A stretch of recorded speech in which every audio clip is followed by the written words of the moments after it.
కస్టడీలో తండ్రి కుమారులు మృతి చెందినటువంటి కేసుకు సంబంధించి తమిళనాడులోని మదురై కోర్టు సంచలన తీర్పు ఇచ్చినటువంటి విషయం తెలిసిందే. మొత్తం 9 మంది పోలీసులకు మరణశిక్ష, అంటే ఉరిశిక్ష విధించింది 9 మంది పోలీసులకు. అంటే ఎంత దుర్మార్గంగా పోలీసులు ఒక పగ పెట్టుకొని, కక్ష పెట్టుకొని కస్టడీకి తీసుకున్నటువంటి ఇద్దరిని చావగొట్టి చంపేశారు.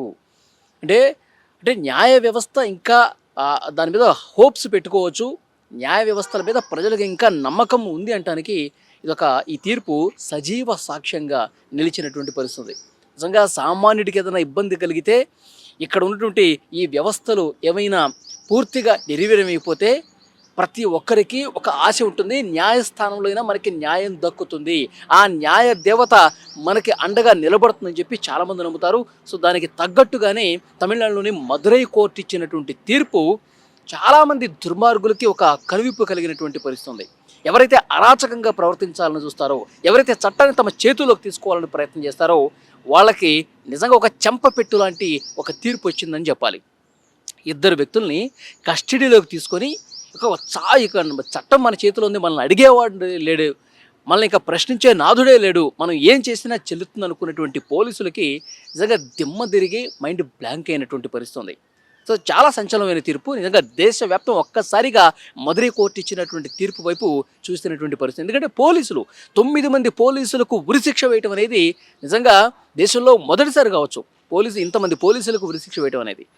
సో అంటే ఈ కేసు ఏంటి, ఈ కేసు పూర్వపరాలంటే, ఈ కేసు లోతుల్లోకి ఒకసారి విషయం మనం తెలుసుకోవాల్సినటువంటి అవసరం ఉంది.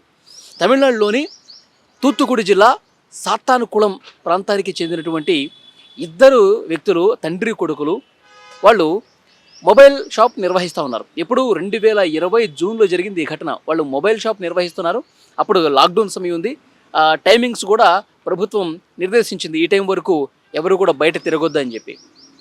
అయితే వాళ్ళు నిబంధనలకు అనుగుణంగానే ఉన్నారు. వాళ్ళు ఆ షాపులో కరోనా నిబంధనలను పాటిస్తూనే ఉన్నారు. టైం ఎక్కడ వాళ్ళు దాటిపోలా. కానీ ఈ పోలీసులు ఏం చేశారంటే, మొబైల్ షాప్లో ఉన్నటువంటి తండ్రి జయరాజు, కుమారుడు ఫెనిక్స్ అనమాట. జయరాజు ఆ టైంలో కూర్చొని ఉన్నాడు. పోలీసులు లోపలికి వెళ్ళారు. మీరు కరోనా నిబంధనలు పాటించట్లేదు, టైమింగ్స్ పాటించట్లేదు, మిమ్మల్ని అరెస్ట్ చేస్తున్నామని చెప్పి అక్కడి నుంచి జయరాజు తండ్రిని తీసుకెళ్లారు. ఈ విషయం ఫెనిక్స్కి తెలిసింది. కుమారుడు ఆ ఫెనిక్స్ స్టేషన్కి వచ్చాడు. స్టేషన్కి వచ్చి, మా తండ్రిని ఎందుకు అరెస్ట్ చేశారు, మేము కరోనా నిబంధనలు పాటిస్తూనే ఉన్నాం కదా, ఆఫీస్ టైమ్స్ ఏదైతే నిబంధనలు పెట్టారో దానికి ఫాలో అవుతూనే ఉన్నాం కదా, ఇంకా టైం ఉంది కాబట్టి మేము ఇంకా షాపులో ఉన్నాము, షాపు టైం అయితే మేమే క్లోజ్ చేస్తాం కదా అని చెప్తే, మీరు అసలు పూర్తిగా రూల్స్కి విరుద్ధంగా ఉన్నారు, మేము గతంలో కూడా చాలాసార్లు చెప్పాం, మీరు వినిపించుకోలేదని చెప్పి స్టేషన్లో వేసి కొడతా ఉన్నారండి.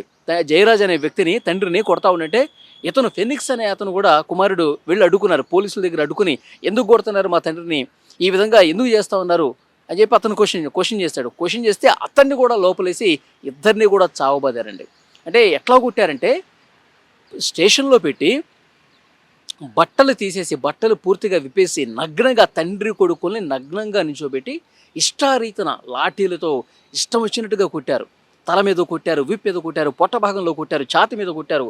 అంటే అసలు మాటలు చెప్పడానికి కూడా వీలైనంత స్థాయిలో కొట్టారు. దీనికి కారణం ఏంటి, కరోనా నిబంధనలు పాటించలేదని కాదు, గతంలో ఒక విషయానికి సంబంధించి అక్కడ ఉన్న స్థానిక పోలీసులకి ఈ జయరాజు, మొబైల్ షాప్ నిర్వాహకుడు జయరాజ్కి గొడవ జరిగింది. ఆ గొడవ జరిగిన సమయంలో ఇతను పోలీసులను తిట్టాడు. దాన్ని మైండ్లో పెట్టుకుని ఇతని మీద ఏదో ఒకరోజు పగ తీర్చుకోవాలని చెప్పి అక్కడ పోలీస్ స్టేషన్లో ఉన్నటువంటి వాళ్ళు, అక్కడ ఉన్నటువంటి పోలీసులు అది మైండ్లో పెట్టుకొని ఏదో ఒక రోజు వీడిని చావగొట్టాలని చెప్పి ఆల్రెడీ మైండ్లో ఫిక్స్ అయిపోయారు. సో ఆ మైండ్లో ఫిక్స్ అయ్యారు కాబట్టి, పగ తీర్చుకోవాలని చెప్పి డిసైడ్ అయిపోయారు కాబట్టి, ఈ కరోనా నిబంధనలు అని చెప్పి సాకు చూపించి వాళ్ళిద్దరిని కూడా లోపలికి తీసుకెళ్ళి ఇష్టారీతిని కొట్టారండి. అంటే ఈ కోర్టు తీర్పిచ్చే ముందు జడ్జిలు కూడా చాలా బాధకు గురయ్యారు. నిజంగా ఈ కేసుకు సంబంధించిన డీటెయిల్స్ చూస్తూ ఉంటే, ఈ కేసుకు సంబంధించినటువంటి విషయాలన్నీ కూడా లోతుల్లోకి వెళ్ళి పరిశీలిస్తుంటే, విచారణ సంబంధించినటువంటి ఆ దర్యాప్తు వివరాలు బయటకు వస్తుంటే నిజంగా చాలా బాధ కలుగుతోంది.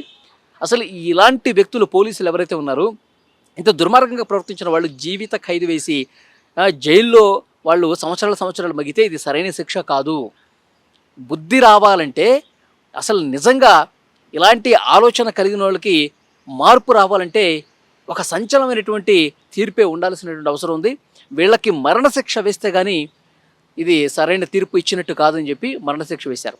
ఆ రోజు జైల్లో ఇష్టారీతను కొట్టారు కదండి. కొట్టిన తర్వాత ఏం చేశారు తెలుసా, వాళ్ళ కుటుంబ సభ్యులు వస్తే మీరు బట్టలు తీసుకురండి, వీళ్ళ బట్టలు ఆల్రెడీ చినిగిపోయినాయి, మీరు బట్టలు తీసుకురండి, రేపు ఉదయం ప్రభుత్వ ఆసుపత్రుల్లో వాళ్ళకి చూపించిన తర్వాత వదిలిపెడతామని చెప్తే ఉదయాన్నే వాళ్ళు కుటుంబ సభ్యులు బట్టలు తీసుకొచ్చారు, గవర్నమెంట్ ఆసుపత్రికి తీసుకెళ్లారు, అక్కడే బట్టలు చేంజ్ చేయించారు, తర్వాత కోర్టు ముందుకు తీసుకెళ్లారు. కోర్టు మళ్ళీ వాళ్ళు జ్యుడిషియల్ రిమాండ్ అంటే మళ్ళీ జైలుకి పంపించారు. జైలుకి పంపించిన తర్వాత వీళ్ళు విపరీతంగా కొట్టున్నారు కదా పోలీసులు. అసలు ఎంత అంటే కనీసం మానవతా దృక్పథం లేకుండా అంత చావగొట్టిన వాళ్ళకు కనీసం ట్రీట్మెంట్ చేయించలేదండి. ఆ కొడుకు ఫెనిక్స్ ఎవరైతే ఉన్నారో ఆ కొడుకు మెదడులో రక్తనాళాలు చిట్లిపోయి జైల్లోనే చచ్చిపోయాడండి. ఈ విషయం తెలిసిన తర్వాత తండ్రి జయరాజు కూడా, అతనికి కూడా తీవ్రంగా గాయాలు ఉన్నాయి, ఛాతీ నొప్పితో బాధపడుతూ అతను కూడా జైల్లోనే చనిపోయాడు. తండ్రి జయరాజ్ ఛాతీ నొప్పితో కనీసం ట్రీట్మెంట్ చేయకుండా అతను అనారోగ్యం పాలైనా సరే చూపించకపోవడం వల్ల తండ్రి చనిపోయాడు. ఈ దెబ్బలు ఎక్కువైపోయి మెదడులో రక్తనాళాలు చిట్లిపోయే విధంగా తల మీద కూడా కుట్టారంటే ఎంత దారుణం చూడండి. తండ్రి కొడుకులు ఇద్దరు కూడా చనిపోయారు. ఈ విషయం బయటకు వచ్చిన తర్వాత ప్రజా సంఘాలు, మానవతావాదులు పెద్ద ఎత్తున ఆందోళనలు చేశారు. ఈ కుటుంబానికి న్యాయం చేయాలి, పోలీసుల మీద చట్టపరంగా చర్యలు తీసుకోవాలి, శిక్షించాలి కఠినంగా అంటూ పెద్ద ఎత్తున ఆందోళన చేస్తే అప్పుడు మద్రాసు హైకోర్టుకు సంబంధించిన మదురై బెంచ్ దీన్ని సుమోటోగా తీసుకొని విచారణకు ఆదేశించింది. ఈ విచారణ కూడా పోలీసులు ముందుగా సహకరించాల. పోలీసులు ఒకటే కాబట్టి విచారణ ముందుకు కదలనీయలేదు. సో దీనికి సంబంధించిన డీటెయిల్స్ కూడా కోర్టు ముందుకు వెళితే సిబిఐ ఎంక్వైరీ చేశారు. సిబిఐ ఎంక్వైరీ చేసిన తర్వాత సిబిఐ విచారణలో కొన్ని కీలకమైనటువంటి విషయాలు బయటకు వచ్చాయి. అక్కడ ఆ రోజు జైల్లో ఏం జరిగింది, ఒక మహిళా కానిస్టేబుల్ నోరు విప్పి నిజం మాట్లాడిందండి. ఆ పోలీసుల్లో కొంతమంది మంచి వాళ్ళు కూడా ఉంటారు. ఒక మహిళా కానిస్టేబుల్ అసలు చాలా చితకబాదారు. నేను నాకు ప్రత్యక్షంగా చూశాను, నా కళ్ళతో చూశాను. తండ్రి కొడుకులు ఇద్దరిని కూడా ఇంత దుర్మార్గంగా కొడుతున్నారంటే అని చెప్పి ప్రశ్నించి, కానీ మా పై అధికారులు కాబట్టి నేనేమీ మాట్లాడలేకపోయాను, చాలా దారుణంగా కుట్టారని చెప్పి ఆ మహిళా కానిస్టేబుల్ చెప్పినటువంటి విషయాలు, తర్వాత ఫోరెన్సిక్ ల్యాబ్ రిపోర్ట్లో బయటకు వచ్చినటువంటి విషయాలు మొత్తం కూడా పోలీసులే చాలా దారుణంగా పగబెట్టుకొని కక్ష పెట్టుకొని తండ్రి కొడుకుల్ని చావుగొట్టి చంపేశారని చెప్పి అన్ని ఆధారాలతో బయటపడినటువంటి నేపథ్యంలో ఈ పోలీసులే 10 మంది పోలీసులండి. అయితే అందులో ఒకడు అనారోగ్యంతో చనిపోయాడు. మొత్తం 9 మంది పోలీసులు, ప్రతి ఒక్కరు కూడా కారణమే. ప్రతి ఒక్కరు కూడా ఈ కేసు నుంచి తప్పించుకోవాలని ప్రయత్నం చేస్తున్నాడే. ప్రతి ఒక్కరు కూడా 9 మంది పోలీసులు కూడా ఆ తండ్రి కొడుకులు ఇద్దరిని కూడా చావుగొట్టారని చెప్పి వాళ్ళకి బలమైనటువంటి ఆధారాలు లభించిన నేపథ్యంలో ఒక సంచలనమైనటువంటి తీర్పు రావాలి. ఇలా పగబెట్టుకొని కక్ష పెట్టుకొని సామాన్య ప్రజానీకాన్ని ఇబ్బంది పెడుతున్నటువంటి పోలీసు అంటే ప్రజలకు రక్షణ కల్పించాలన్నటువంటి వ్యవస్థే ప్రజల్ని చావుగొట్టే పరిస్థితి అంటే నిజంగా క్షమించరానటువంటి నేరం, వీళ్ళకి కఠినంగా శిక్షించాలని చెప్పి జడ్జి కూడా భావించారంటే ఈ కేసు ఎంత తీవ్రమైందో మనం అర్థం చేసుకోవచ్చు. 9 మంది పోలీసులకి ఉరిశిక్ష విధించడంతో ఈ కేసుకు సంబంధించి ఎవరైతే పోరాటం చేశారో ప్రజా సంఘాలు కావచ్చు, వీళ్ళందరూ కూడా హర్షం వ్యక్తం చేస్తున్నటువంటి పరిస్థితి.